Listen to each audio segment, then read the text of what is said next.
मेदांतु Maharashtra. Ma'am is PYQ enough for MHT CET, क्योंकि 12th boards का तो पढ़ा है साल भर, बट पीवाईक्यूज करें या ना करें, तो चलो अब इसमें हम लोग मस्त से डीप डाइव करते हैं। तो बॉस ये तो हम सबको पता है कि 2026 इज अ लकी ईयर, और हमारी बैच ज्यादा लकी है क्योंकि for the very first time in Maharashtra MHT CET is going to happen twice a year. तो यार इससे बड़ी और बेटर न्यूज नहीं हो सकती। But what is the most important thing while you prepare for MHT CET, my dear students? तो अब ये बच्चों के ना कुछ डाउट्स है जो मैंने यहाँ पे लगाए हैं। आर थियोरी क्वेश्चंस इनफ, या बस उतना करें तो चलेगा, या ये क्वेश्चंस रिपीट होते हैं क्या? Practising the last 5 years PYQs of MHT CET of maths can help. Okay, तो ठीक है, बच्चे बोल रहे हैं it can help, so let me tell you how it can help. Let's see the questions पर shift.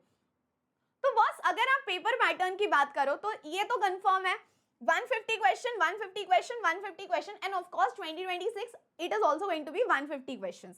But number of shift every year बदलता है, क्योंकि मैंने आपको पिछले वीडियो में डेटा दिखाया था, number of students registered for MHT CET and number of students appeared for MHT CET.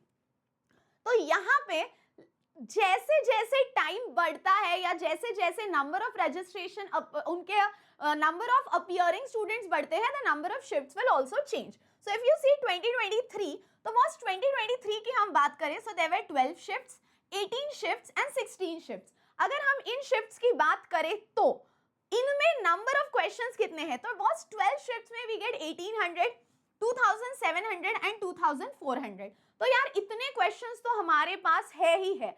इसका मतलब है even if we see last 3 years PYQs, तो we are going to get 6900 questions, which means on an average या रफली अगर हम बोले तो 7000 सवाल हमारे पास बनने वाले हैं। तो यार तुम लोग ना सीईटी में एक चीज समझ लो, सिलेबस तो चेंज नहीं होने वाला है। तो यार अगर सिलेबस चेंज नहीं हो रहा है, आर्टिकल्स वही है, टॉपिक्स वही है, तो चेंज क्या हो रहा है? तो बॉस चेंज होने वाले हैं उन पे आने वाले क्वेश्चन के टाइप्स, यानी थोड़ा ट्विस्ट एंड टर्न आने वाला है। Same type of questions get repeated ऐसा बोला जाता है, but do they get repeated? तो boss when you analyse the previous 3 years papers, you will realize that most of the questions get repeated. Let's see how do they get repeated. So if you talk about maths, तो boss maths का ना यहाँ पे अभी देखो, maths का भी अगर आप देखो तो 11th का भी कुछ चैप्टर्स है, 12th का पूरा सिलेबस है, लेकिन जब हमने इतने सारे 7000 क्वेश्चंस जब आप एनालाइज करते हो, हर शिफ्ट के क्वेश्चंस एनालाइज करते हो, तो आपको पता चलता है कि चैप्टर तो पढ़ने हैं कुछ, वो जो बहुत इंपॉर्टेंट है, which you can not skip, but उस चैप्टर्स में से भी कुछ आर्टिकल्स ऐसे होते हैं which you can not skip, जो यहाँ पे लगा दिए गए हैं, ठीक है। So this is when you talk about maths. और बॉस कुछ फॉर्मूलाज ऐसे आते हैं कि ये जो फॉर्मूलाज है इन पे हर साल सवाल बनता ही बनता है। So these are the formulas on which questions are asked, and यहाँ पे शिफ्ट भी दिया है कि भाई साहब कौन से शिफ्ट में उस पे क्वेश्चन आता है, ठीक आहे। बाळांनो जर मी फिजिक्सची गोष्ट केली, अगेन तुम्हाला 11वीचे काही चॅप्टर्स असणार आहे, 12वीचे काही असणार आहे, आणि बाळांनो त्याच्यामध्ये हे सगळे चॅप्टर्स आहे, आणि ह्या चॅप्टर्स वर पण काही आर्टिकल्स आहे विच आर वेरी इंपॉर्टेंट। तो ये रहे वो आर्टिकल्स। उसके बाद my dear students, now when you talk about chemistry also, काही शिफ्ट्स मध्ये सुद्धा क्वेश्चन रिपीट होतात। जसं इव्हनिंग शिफ्ट इथे दिलेली आहे मॉर्निंग शिफ्ट, परत 10th मे ची इव्हनिंग शिफ्ट दिलेली आहे। सो इन शॉर्ट बाळांनो, when you talk about any paper, any subject, any article, तो कोणत्या शिफ्ट मध्ये किती वेळा विचारला गेलेला आहे याचं राईट ॲनालिसिस, याचं राईट डेटा माहिती असणं इम्पॉर्टंट आहे।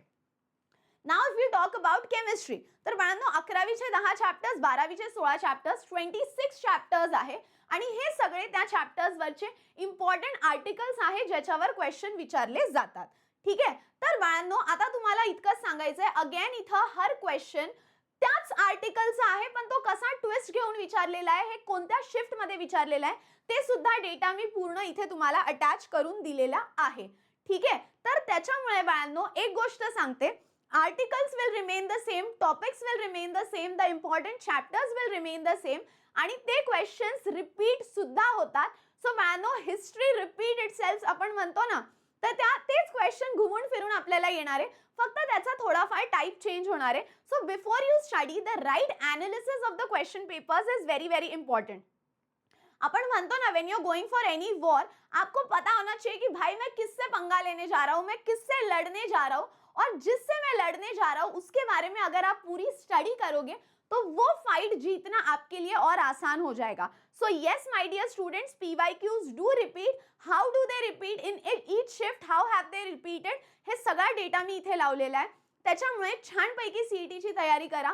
फर्स्ट टाइम महाराष्ट्रामध्ये 2दा सीईटी येते आणि याचा तुम्हाला खूप फायदा होणार आहे. आणि बाळांनो, सीईटी साठी मी तुमच्यासाठी एक सरप्राईज घेऊन येते आहे ऑन 28th ऑफ फेब्रुवारी 8:30 वाजता संध्याकाळी. So be prepared for that my dear students. And that's all for today. See you all in the next video. तब तक हंसते रहो, खेलते रहो, खुश रहो, be positive and keep smiling guys. Bye bye.